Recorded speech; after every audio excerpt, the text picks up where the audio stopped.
UK റോച്ച്ഡെയിലിൽ കുട്ടികളെ പീഡിപ്പിച്ച പാകിസ്ഥാനി വംശജരായ ബ്രിട്ടീഷ് പൗരന്മാരെ പാകിസ്ഥാനിലേക്ക് തിരിച്ചയക്കുവാൻ തീരുമാനിച്ചു ബ്രിട്ടീഷ് ഗവൺമെൻറ്. എന്നാൽ പാകിസ്ഥാൻ ഗവൺമെൻറ് പറയുന്നത് ഇവരെ തങ്ങളുടെ നാട്ടിലോട്ട് തിരിച്ചയക്കുവാൻ നോക്കേണ്ട, ഇവർക്ക് ബ്രിട്ടീഷ് പൗരത്വമുണ്ട്, അതുകൊണ്ട് ഇവർ ബ്രിട്ടൻ്റെ ബാധ്യതയാണ് എന്നാണ് പാകിസ്ഥാൻ ഗവൺമെൻറ് പറഞ്ഞിട്ടുള്ളത്. ക്വാരി അബ്ദുൾ റാഫിനെയും ആദിൽ ഖാനെയുമാണ് ബ്രിട്ടൻ പാകിസ്ഥാനിലേക്ക് തിരിച്ചയക്കുവാൻ ശ്രമിക്കുന്നത്.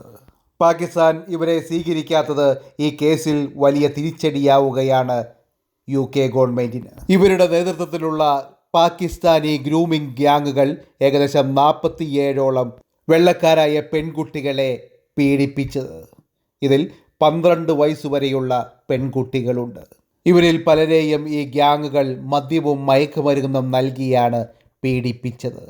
ഈ കേസ് പുറത്തു വന്നപ്പോൾ ഇവരെ പാകിസ്ഥാനി ഗ്യാങ് എന്ന് വിളിക്കുവാൻ പോലും ബ്രിട്ടീഷ് ഗവൺമെൻറ് മുതിർന്നില്ല എന്നുള്ളതും എടുത്തു പറയേണ്ട ഒരു വസ്തുതയാണ്. ഇവരെ ഏഷ്യൻ ഗ്രൂമിംഗ് ഗ്യാങ്ങുകൾ എന്നാണ് ബ്രിട്ടീഷ് ഗവൺമെൻറ് വിളിച്ചുകൊണ്ടിരുന്നത്. എന്നാൽ ഇപ്പോഴാണ് ഇവരുടെ എത്നിസിറ്റി, ഇവരുടെ ഏത് ദേശത്തു നിന്നാണ് ഇവർ വന്നത് എന്നെല്ലാം ബ്രിട്ടീഷ് ഗവൺമെൻറ് പുറത്തു വിടുന്നത്.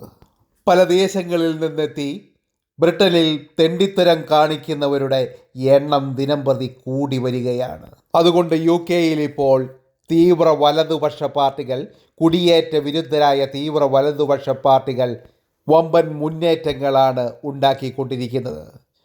UK പാർട്ടിയുടെ വളർച്ച തന്നെ ഇതിന് ഒരു ഉത്തമ ഉദാഹരണമാണ്. കൂടാതെ ഇംഗ്ലീഷ് ഡിഫൻസ് ലീഗിൻ്റെയും വളർച്ച ആരെയും അത്ഭുതപ്പെടുത്തുന്നതാണ്. വളരെ സമാധാനപരമായി ജീവിച്ചു പോകുന്ന ഇന്ത്യക്കാർ പോലുള്ള പല കുടിയേറ്റക്കാർക്കും ഇത്തരത്തിലുള്ള പാകിസ്ഥാനി ഗ്യാങ്ങുകൾ ഒരു തലവേദനയായി മാറിക്കൊണ്ടിരിക്കുകയാണ്.